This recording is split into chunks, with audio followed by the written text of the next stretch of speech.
வார்ஷிப்பை declare பண்ணி oil tanker already hit பண்ணியிருக்காங்க. சில ஆயில் டேங்கரை, சில கப்பலை வந்து ஹிட் பண்ணியிருக்காங்க மிட் ரூட்டில். அப்புறம் வந்து 20% குளோபல் ஆயில் அதில் தான், அந்த ட்ரேடில் தான் பாஸ் ஆகுது. ஸோ இப்போ இது வந்து பிளாக்கேட் ஆகும்போதும் ஆட்டோமேட்டிக்காக பேரல் விலை $100 பெர் பேரல் போயிடுது.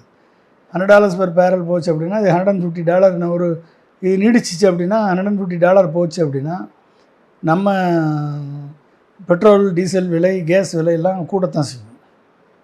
ஒன்று பிளாக்கேட் ஆனாலே கூடிரும், அதிக விலை கொடுத்து வாங்கணும். இல்லைன்னா லாங் ரூட்டில் அமெரிக்காட்டிருந்து இம்போர்ட் பண்ணணும். ரஷ்யாட்டிருந்து இம்போர்ட் பண்ணணும்னா அமெரிக்கா பிரசிடென்ட் நம்மளுக்கு பெர்மிஷன் கொடுத்தா தான் இம்போர்ட் பண்ண முடியும். கடந்த மாதம் 1 மாதம் கொடுத்துருந்தாரு. 1 மாதம் தான் கொடுத்துருக்காரு. ஏன்னா பிரைம் மினிஸ்டர் அவர் தான் நம்மளுக்கு. அவர் உத்தரவு கொடுத்தா தான், பிரசிடென்ட் அவர் தான் நம்மளுக்கு. அவர் உத்தரவு கொடுத்தா தான் நம்ம வாங்க முடியும், எல்லாம் வாங்க முடியாது. ஸோ இல்லை நீங்கள் வந்து வெளிநாட்டிலேருந்து இம்போர்ட் பண்ணால் லாங் டிஸ்டன்ஸு, லாஜிஸ்டிக்ஸ் அதிகம், காஸ்ட் அதிகம்.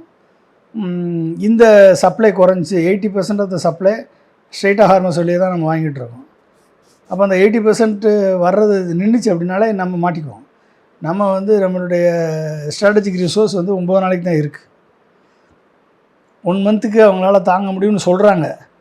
பட் 1 மந்த்துக்கு ரேஷன் வச்சு தான் கொடுக்க வேண்டிய சூழ்நிலை வந்துச்சுன்னா 9 நாள் இருக்கக்கூடிய ஸ்ட்ராட்டஜிக் ரிசோர்ஸை நீங்கள் வந்து 1 மந்த்துக்கு வேணால் எக்ஸ்டெண்ட் பண்ணலாம். ஒரு நாள் கிடைக்கிற பதிலாக மறுநாள் 2 நாளுக்கு ஒரு நாளைக்கு, 3 நாளைக்கு ஒரு நாளைக்கு சப்ளை பண்ணலாம். அப்போ அது வந்து ஒரு மிகப்பெரிய ஒரு தாக்கத்தை ஏற்படுத்தும்.